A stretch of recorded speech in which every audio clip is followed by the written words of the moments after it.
سنا ستاینه الله لره د چې هغه پر خپل بنده دغه کتاب نازل کړ او په هغه کې کوم کوګواله پرې نه خود د سمو سیخو خبرو ویونکي کتاب ترڅو چې خلکو ته د خدای د سخت عذاب اختار ورکړي او ایمان راوړونکو نیک عملو ته د دې زیری ورکړي چې د هغو لپاره غوره اجر دی چې په هغه کې به هغوی د تل لپاره وسیږي او هغه خلک ویروي چې وای الله څوک په زوی ولې سره نیولای دی د دې خبرې نه هغوی څه علم لري او نه د هغو پلار نیکه درلود ستره خبره ده چې د دوی له خولې څخه راوځي هغوی محض دروغ وایي خنو ای محمد صلی الله علیه وسلم خایت په هغو پسې لغم خوړلو نه خپل ځان بایلي ک دوی پر دغه خوونه ایمان را نه وړي حقیقت دا دی دا څه وسایل چې د زمکه پر مخ دی هغه موږ د زمکه ښکلا ګرځولې دي ته څوک چې دوی وازمایو چې په دوی کې څوک عمل کوونکی دی په پای کې له دغه ټولو نه موږ یو هوار ډګر جوړونکي آیتان ګيري چې د کهف یعنی سمڅه او رقیم یعنی لوحې خواندان زمونږ له کوم ډیرو حیرانونکو نښانو څخه کله چې څو تنو زلمیانو سمڅه ته پناه وروړو وی ویل چې ای پروردګار مونږ په خپل ځانګړي رحمت سره سر لوړی کړه او زمونږ چاره سم کړه نو مونږ هغوی په همغه سمڅه کې په وګونو ټپولو تر وګدو کلونو پورې په دراند خوب بيد کړل بیا مونږ هغوی را پاتول ترڅو وګورو د هغو له دوه ډلو نه کومه یو د خپل استوګنی موزه خښمیرلای شي مونږ د هغو اصلي قصه تاسو اورو هغوی څو تنه زلمیانو چې پر خپل پروردګار ایمان راوړی او مونږ هغو ته په هدایت کې پرمختګ ورپو برخه کړو مونږ د هغو زړونه په هغه وخت کې محکم کړل یعنی قوت ورکړ چې کله هغوی پاتېدل او اعلان وکړ چې زمونږ رب خو فقط همغه ذات دی چې د اسمانونو او زمکه رب دی مونږ به له هغه پرته نور کوم معبودان و نه بلو کوم دغه سی وکړو نو بيخي بابیزا یعنی لسنجشنه لري خبره به مکړی وي بیا هغوی په خپل منځو کې سره وویل زمونږ د قوم خود کائناتو له رب نه پرته نور په خدای نیولې دي دوی د هغو په معبود والی باندې کوم څرګند دلیل ولې نه راوړي نو له هغه چانه غټ ظالم به څوک کېدای شي چې پر الله دروغ وتړي کله چې و استاد له هغو او د هغو له غیر الله معبودانو څخه خپل اړیکې پرې کړې دي نو زوی فلانی سمڅ ته پناه یوسي ستاسو رب پر تاسو د خپل رحمت لمن پراخه کړی او ستاسو د کار لپاره به لارې چاري برابرې کړی کته هغوی په سمڅ کې لیدلی وای نو داسې به درته ښکار شوی و چې لمر چې کله راخیږي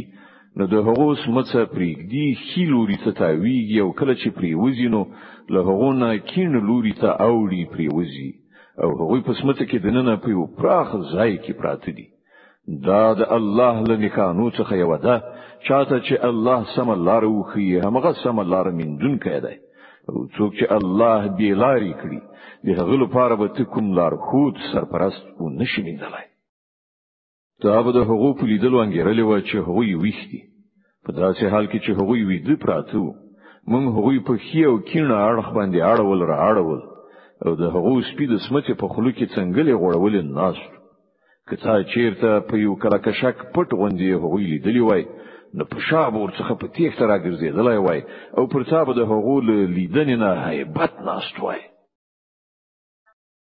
او په دغه څه حیرانونکې صحنې سره مونږ هغوی را پاتول ترڅو په خپل منځو کې یو څه پوښتنه ګوینه وکړي له هغو نه یو تن پوښتنه وکړه وایا څومره ځند په دې حال کې پاتې شوی نور جواب ورکړ خای پوره یو ورځ یا له هغې نه لږ څه کم به پاتې شوی بیا هغه ویل الله خو پوهیږي چې زمونږ څومره وخت په دغه حالت کې تیر شو زه اوس له خپل نه یو تن ته د سپینو زرو دغه سکه ورکړی خار ته ولېږي او هغه دی وګوري چې تر ټولو خو خواړه چیرته نیدل کیږي له هغه ځای دی هغه یو څه د خوراک لپاره راوړي او باید چې لږ په خیاري سره کار وکړي دا سينوي چې هغه څوک زمونږ له دلته استوګنې نه خبر کړي که چیرته د هغو لاس پر مونږ برشي نو سنگسار به مو کړی یا به مو بیرته په زور خپل دین ته واړوي او که داسې وشول نو مونږ به هیڅ کله برای و نشو مندلای په دې ډول مونږ خاریان د هغو له حاله خبر کړل ترڅو چې خلک وپوهیږي چې د الله وعده ریښتونې ده او دا چې د قیامت ساعت به بیل شک شو به نه راشي ولکشان پاملرنه وکړي چې کله د غور کولو اصلي خبره دا و په هغه وخت کې هغه په خپل منځو کې په دې خبره باندې شخړه کوله چې له دغه اصحاب کهف سره څه وکړای شي. ځینو ویل پر دوی یو دیوال جوړ کړی، یوازې د دوی رب د دوی په چاره ښه پوهیږي. خو کوم کسان چې د هغو په چارو برلاسي وو هغه ویل مونږ خو به د دوی پر سمڅه باندې یو مسجد یعنی عبادت خانه جوړ کړو. ځینې کسان به وایي چې هغوی درې تنه وو او څلورم د هغو سپی وو، او ځینې نور به وایي چې پنځه او شپږم د هغو سپی وو. دا ټول بې ځایه د بې خبرۍ ویناوي دي. ځینې نور خلک وایي چې وو او اتم د هغو سپی وو. وایي زما رب ښه پوهیږي چې هغوی څو تنه وو. لږو کسانو ته د هغو صحیح شمیر معلوم دی. نو ټول سطحي خبرې زیات د هغو د شمیر په برخه کې له خلکو سره بحث مکوه او موږ د هغو په باب له چانه څه پوښتنه کوه.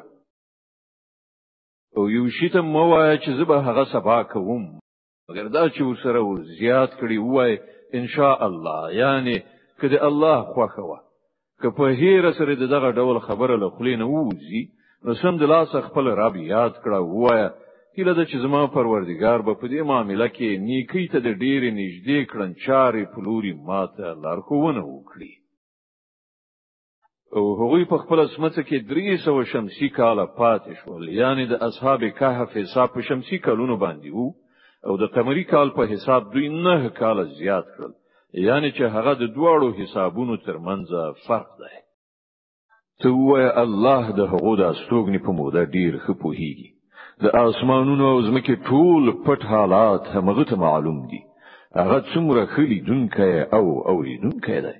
د زمکه او اسمان د مخلوقاتو هیڅ خبر اخیستونکې له هغه پرته نشته او هغه په خپل حکومت کې څوک نشریکوي. ای محمد، ستاسو پروردگار له کتاب نه چې څه ته وحی کړی شوی دی هغه چې څنګه دی همغه څه واوروه. د هغه په کلام کې بدلون نشته او تل دنه پرته د پناه ځای نشي موندلای. او خپل زړه د هغو خلکو په ملګرتیا ډاډه کړه چې د خپل روزونکي پالونکي واکوال د خوخي غوښتونکي سبا او ماښام هغه ته بلنه ورکوي او له هغه نه هیڅ کله سترګې ماړه. آیا ته د دنیا ښکلا خوښوي؟ د داسې چا اطاعت مکوه چې د هغه زړه مونږ له خپل یاد نه غافل کړی دی او هغه د خپل نفس پیروي غوړه کړې ده او د هغه کړنلاره په افراط او تفریط باندې ولاړه ده. په ډنګ پیلي وایي چې دغه حق د استاد رب لوري. اوس که د چا زړه غواړي ودی مینی او که د چا زړه غواړي منکر دي شي. موږ د انکار کوونکو ظالمانو لپاره داسې او اور تیار کړای چې د هغه پردو هغوی سر کړی دي. هلته که هغوی اوبو غواړي نو په داسې اوبو سره به د هغو غوښتنه وپالل شي چې د تیلو د ځوخا غوندې بوي او د هغو مخونه به وریځ کړي وسوځوي. ډیر ناکاره څښاک او ډیر ناوړه استوګنځای. پاتې شول هغه کسان چې ویمني او ښه عملونه وکړي، نو دا یقیني ده چې موږ د نیکو کارانو اجر نه ضایع کوو. د هغو لپاره تل سمسور باغونه دي چې تر هغو لاندې به ویالې بهیږي. هلته به هغوی د سرو زرو په بنګړیو سینګار کړی شي. د نریو ورېښمو اطلسو او مخملو شنې جامې به واغوندي او د هسکو بالښتونو ته به تکیه وهلي کینی. ډیر ښه اجر او د لوړې درجې هستوګنځای. ای محمد صلی الله علیه وسلم، دوی ته یو مثال وړاندې کړه. 2 تنه وو، له هغو نه یو ته موږ د انګورو 2 باغونه ورکړل او د هغو چار پیر مو د خرما او د ونو قطار جوړ کړ او د هغو په منځ کې مو کرونده پیدا کړه. باغونه خخي راز سمسور شول او په بارنیولو کې یو بڅرای کموالی هم را نووس. دنه په هغو باغونو کې مونږ یو ویالو بهوله او هغه ته ښه حاصلات ورکړل. دغه شیانو په منځلو یو ورځ هغه خپل گاونډي ته په خبرو اترو کې وویل زلتانه زیات شتمنیم او لتانه زیات قوي کسان لرم. بیا هغه خپل باغ ته ننوت او د خپل نفس په حق کې تیرای کوونکی شو. ویل زه دا نه ګڼم چې دغه شتمنی به یو وخت فنا شي. یو زما باور نشته چې د قیامت ساعت به کله راشي. بیا هم که کله د خپل رب حضور ته زما ورګرځیدل شول نو ارومرو بل دینه هم زیات شاندار ځای ومومه. د هغه گاونډي په خبرو اترو کې هغه ته وویل آیا ته په هغه ذات کافر کیږي چې هغه تل خاوري او بیا له نطفه څخه پیدا کړي او ته یو بشپړ سړی جوړ کړي پاتې شوم زه نو زما رب خو همغه الله دی او زه له هغه سره هیڅوک نه شریکوم او کله چې ته خپل باغ ته ننوتلې نو په هغه وخت کې ستاله خلینا دا ولې راونه وتل چې دا همغه شی دی چې خدای غوښته دی پرته له خدای بل قدرت نشته کته ما په مال او اولاد کې له خپل ځان ټیټ ویني نو لري نه د چې زما رب ما ته ستاله جنت یعنی باغ نه ډیر غوړه را په برخه کړی او ستا په باغ باندې لا اسمان کوم آفت راولېږي چې په هغه سره هغه سپیر ډاګ جوړ شي یا د هغه وبو په ځمکه کې پریوزي او بیا ته هغه په هیڅ شان راو نشي وستلای په پای کې داسې وشول چې د هغه ټوله میوه تباه شو او هغه د خپل انګورو باغونه په څپرو باندې چپا غورځېدلي ولیدل په خپل لګښت باندې چې په هغه باغ کې کړی و لاسونه یو په بل ومخله ویل چې کاش کې ما خپل پروردګار سره څوک شریک نه وای ګڼلای د الله په پری خودلو سره داسې ونشول چې له هغه سره کوم لخر وسی چې له هغه سره یې مرسته کړې وای او نه هغه دا وکړای شول چې په خپل د دغه آفت مخه ونیولای شي په هغه وخت کې څرګنده شو چې د کارسازي واک برحق خدای لره دی پیرزوینه همغه بهتره ده چې هغه یې وکړي او عاقبت همغه خدای چې هغه یې وخی او ای پیغمبر صلی الله علیه وسلم دوی ته د دنیا د ژوندانه حقیقت په دې مثال سره وپوهاوه چې نن موږ له اسمانه اوبو ورولې نو د زمکه شنیلای خزر غون شو او سبا همغه شنیلی بوس شول چې بادونه په هوا وړي الله په هر څه باندې قادر دی دغه مال او دغه اولاد یوازې د دنیوي ژوندانه یو موقتی ښکلا ده په اصل کې خو پایښت لرونکي نه کی ستاد رب په نزد د نتیجې په لحاظ سره ډېری غوړه دي او په همغه پورې کې هیله تړل کېدای شي اندېښنه د هغه ورځې په کار ده چې کله مونږ غرونه وخوځو او تزمکه بیخي لغړه ومومي او مونږ ټول انسانان په دغه ډول تر محاصرې لاندې را ټول کړو چې لمخکنیو ورستنیو نه یو به هم پرې نګدو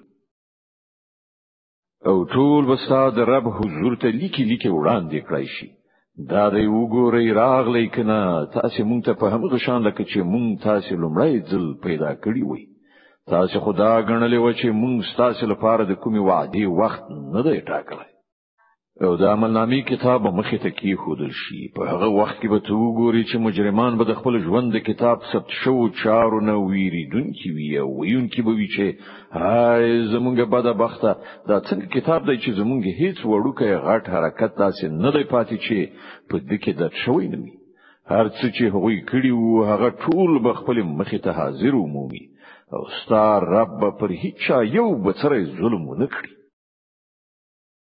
یاد کړ چې کله مونږ پرښتو ته وویل چې آدم علی السلام ته سجده وکړي نو هغه سجده وکړه خو ابلیس نه کړه هغه له پیریانو څخه و ځکه د خپل رب د حکم له منلو نه ووت اوس آیات سلمہ څخه پرته هغه او د هغه زوجات خپل سرپرستان نیسي په داسې حال کې چې هغه ستاسو دښمنان دي ډیر نه وړه بدله ده چې ظالمانه غوړه کوي ما د اسمانونو او زمکه د پیدا کولو په وخت کې هغه نو را بللی او نمی په خپل د هغو په پیدایښت کې هغوی شریک کړیو زما دا کار نه دی چې گمراه کوونکی خپل مرستيالان وګرځوم او دا کسان به په هغه ورځ څوک چې د دوی رب دوی ته وایي چې اوس هغه هستی را وبلی چې هغه مول ما سره شریکان ګڼلیو دوی به هغه وبلی هغوی به د دوی مرستې تر نشي او موږ به د هغو په منځ کې د تباہی همدا یو کنده شریک کړو ټول مجرمان به په هغه ورځ اور وویني او بانګيري چې اوس هغوی په کې لویدونکي دي او هغوی به له هغه څخه د ژغورل کېدو هیڅ د پناه ځای و نه مومي مونږ په دې قران کې خلق په هر ډول وپوهول خو انسان ډیر زیات جګړه مار دی هغه ته چې کله هدایت راغی نو د هغه منلو او د خپل رب له حضور څخه له بخښنې غوښتلو نه هغوی څه شي منع کړل لدې پرته نور هیڅ نه دي چې له هغه سره همغه څه وشي چې له مخکنیو قومونو سره شوي دي یا دا چې هغوی عذاب مخامخ راتلونکي وویني مونږ پیغمبران له دې کار نه پرته د کوم غرض لپاره نه لیږو چې هغوی د زیری ورکولو او اخطار ورکولو دند سرته ورسوي. خو د کافرانو حال دا دی چې هغوی د باطل وسله راخیستې د حق د ټیټساري خودلو هڅه کوي او هغوی زموږ آیاتونه او هغه اخطارونه چې ورکړل شول ټوکی ګڼلې دي. او له هغه چانه غټ ظالم بل څوک دی چې هغه ته د هغه د پروردګار د آیاتونو په اورولو نصيحت وشي او هغه ورڅخه مخ واړوي او هغه ناوړه عاقبت هیر کړی چې د هغه سرشته د ځان لپاره په خپل لاسونو سره کړی ده. کوم کسانو چې دغه کړن لار کړی ده د هغو پر زړونو مونږ داسې پوښه چولای دی چې نه پریږدو هغه د قران په خبرو وپوهیږي او د هغو په غوګونو کې مو کونواله پیدا کړی دی. ځکه هغوی هر څومره د هدایت خواته وبلي هغوی په دې حالت کې هیڅ کله سم لار ونه مومي. ستارب خورا بخونکه او رحم کوونکه دی. هغه که د دوی په کړو وړو باندې د دوی مؤاخذه کول غوښتلای نو سم د لاسه به عذاب لګلای وای. خو د دوی لپاره د وعده ونی ټټکل شوې ده او دوی بل هغه نه د ځان ژغورلو او تېښتې هیڅ لار ونه مومي. دا په عذاب اخته شوی کلی ستاسو تر نظر لاندې موجود دي. دوی چې کله ظلم وکړ نو موږ دوی هلاک کړل او د دوی هر یو د هلاکت لپاره موږ نیټه ټاکلې و. دوی ته لږ هغه کیسه واوروه چې موسی علی السلام ته پیښه شوې و. کله چې موسی علی السلام خپل خدمتګار ته ویلی و چې زه به تر هغه خپل سفر پای ته ونرسوم تر څو چې د دواړو سیندونو یو ځای کېدو حتی ونرسېږم. کنه نو زه به تر ډیره وخته پورې همداسې روان یم.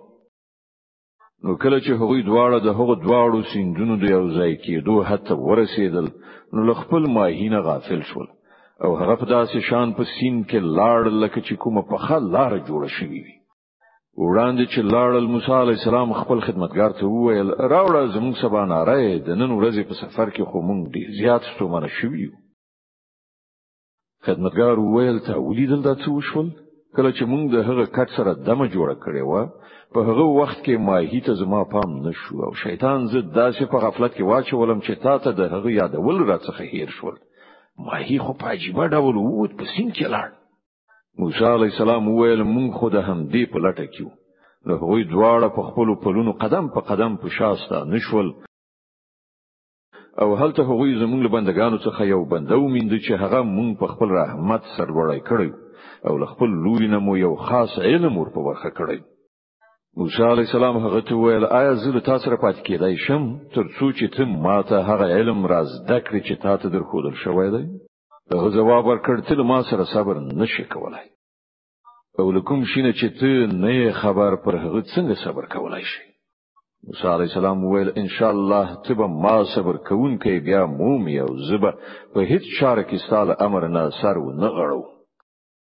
هغه وویل خده کته له ما سره زینو له ما څخه د هیڅ خبرې پوښتنه مکوه تر څو چې ما په خپل د هغه یادونه د تنوي کړی. نو بیا دواړه وخوځیدل تر دې پورې چې کله هغوی په یو کشتۍ کې سپاره شول. نو هغه په کشتۍ کې سورای وکړ. موسی علی السلام وویل ته په دې کې د دې لپاره سورای وکړ چې د کشتۍ سپرلي غرق کړي. دا خو ته ډیر سخت حرکت وکړ.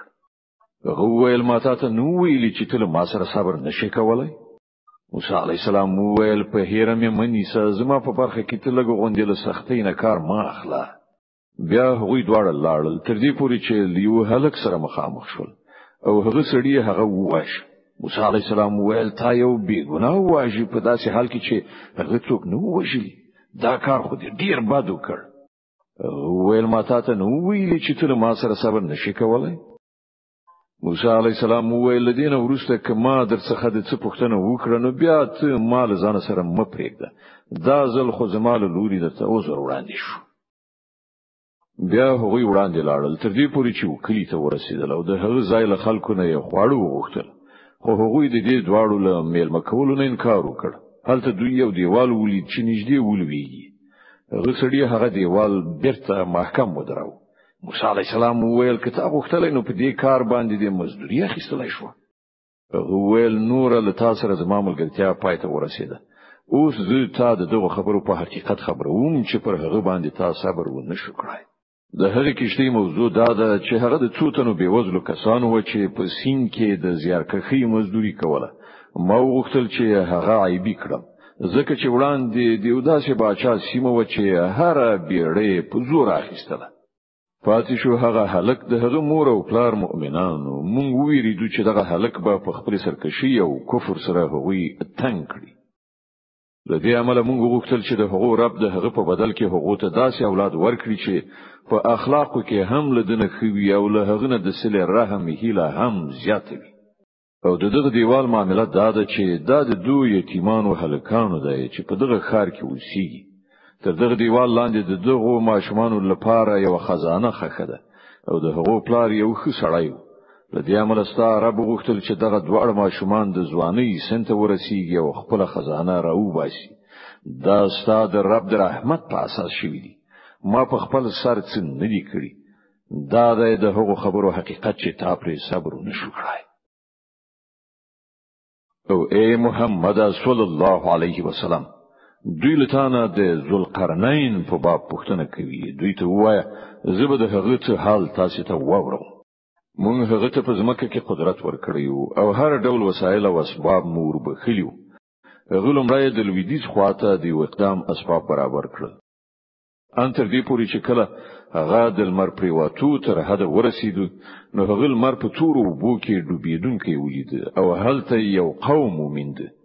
مونږ ویل ای ذوالقرنین، ته دا وس هم لري چې دوی په تکلیف کړي او دا هم چې خو چار چلند سره وکړي. هغه ویل څوک چې له دوی نه ظلم وکړي مونږ به هغه ته سزا ورکړو. بیا به هغه د خپل رب لوري ته ورګرځول شي او هغه به ورته لا سخت سزا ورکړي. او له دوی نه چې څوک ایمان راوړي او ښه عمل وکړي د هغه لپاره غوره مکافات ده او موږ به ورته اسانه حکمونه ورکړو. بیا هغه د یو بل اقدام تیاری ونیو تر دې پورې چې د لمر خاته حتی ورسید. هلته ولیدل چې لمر په یو داسې قوم باندې راخیږي چې موږ د هغه لپاره له تودوخې نه د ژغورل کېدو څه لاره چاره نه ده برابر کړې. د هغو دغه حالو او له ذوالقرنین سره چې څه وو په هغه باندې مونږ پوهیدلو. بیا هغه د یو بل اقدام لارې چارې برابرې کړې تر دې پورې چې کله د دوه غرونو منځ ته ورسید. نو له هغه سره هغه یو داسې قوم بیا مون چې په ډیره سختۍ سره په کومه خبره پوهید. هغه خلکو ویل چې ای ذوالقرنین، یاجوج او ماجوج په دې سیمه کې فساد خوروي. نو آیا مونږ تاسو د دې لپاره څه محصول درکړو چې ته زمونږ او د هغو په منځ کې یو بند واچوي؟ هغه ویل چې زما پروردګار ما تر په برخه کړی دی هغه ډیر دی. تاسو په بشري قوا له ما سره مرسته وکړئ. زه تاسو یو د هغو په منځ کې بند اچوم. ما ته اهن چادر راوړی. په پای کې چې کله هغه د دواړو غرونو ترمنځ کنډو ډکړ نو خلکو ته ویل چې اوس اور بل کړئ. تر داسې اندازې پورې چې کله دغه اوسپنې دیوال بیخي لکه د اور په شان سور شو. نو هغه ویل راوړی چې اوس په دې باندې ویلي کړي مسو څه. دغه باندې داسې و چې یاجوج ماجوج ور باندې نشوي راختلای او په هغه کې سورای کول لدینه هم ورته زیات ګران. ذوالقرنین ویل دا زما د پروردګار رحمت دی، خو کله چې زما د رب د وعدې نیټه را رسیږي نو دا به میده هوار کړی او زما د پروردګار وعده حق ده. او په هغه ورځ به موږ خلک پریږدو چې د سمندر د څپو غوندې په خپل منځو کې سره وپرځوي او شپېلې پوکړای شي او موږ به ټول انسانان یو ځای راغونډ کړو. او همغه ورځ به وي چې موږ دوزخ کافرانو ته ور مخې ته کړو. د هغو کافرانو مخې ته چې زما د نصیحت خواته وړاندې شوي وو او د څه شي اورېدلو ته له سره تیار نه. نو آیا دغه خلک چې کفر غوړه کړی دی دا یې ګڼلې ده چې له ما څخه پرته زما بندگان خپل کار سازانو نیسي؟ مونږ د دغه کافرانو د میلمستیا لپاره دوزخ تیار کړی دی. ای محمد صلی الله علیه وسلم، دوی ته وایه آیا مونږ تاسو ته وښیو چې په خپل عملونو کې تر ټولو زیات ناکام او نامراد خلک څوک دي؟ هغه چې په دنیوي ژوندانه کې هلې ځلې له سمې لارې منحرف شوي او انګیرلې ده چې د هغو ټول کړو وړو خدي. دا هغه خلک دي چې د خپل پروردګار د آیاتونو لمنلو نه انکار وکړ او د هغه حضور ته په وړاندې کېدلو یې باور نه کړ. دې کبله د هغو ټول عملونه به زشول. د قیامت په ورځ به موږ ورته څه وزن یعنی قدر ورنکړو. د هغو سزا دوزخ دی د هغه کفر په بدله کې چې هغوی غوړه کړو د هغو ملنډو په بدل کې چې هغوی زما په آیاتونو او زما په پیغمبرانو پورې وهلي البته کوم کسانو چې ایمان راوړ او ښه عملونه وکړل د هغو ملمستون به د فردوس باغونه وي چې هغوی به پکې د تل لپاره اوسېږي او هیڅ کله به له هغه ځایه وتل او چیرته تلل د هغو زړه نه غواړي ای محمد صلی الله علیه وسلم وای چې که سمندر زما د رب د خبرو د لیکلو لپاره سیايي شي نو هغه به ختم شي خو زما د رب خبره به پایته نه وی رسیدلې بلکې کومه هم دومره سیايي نور هم راوړو نو هغه به هم بس نکړي ای محمد صلی الله علیه وسلم وای چې زه خو ستاسو په څیر یو انسان یم ما ته وایي کیږي چې ستاسو خدای همدا یو خدای دی نو څوک چې خپل پروردګار سره د یو ځای کېدو په هیله وي هغه ته پکار ده چې ښه عمل وکړي او په بندګۍ کې خپل رب سره بل څوک شریک نه کړي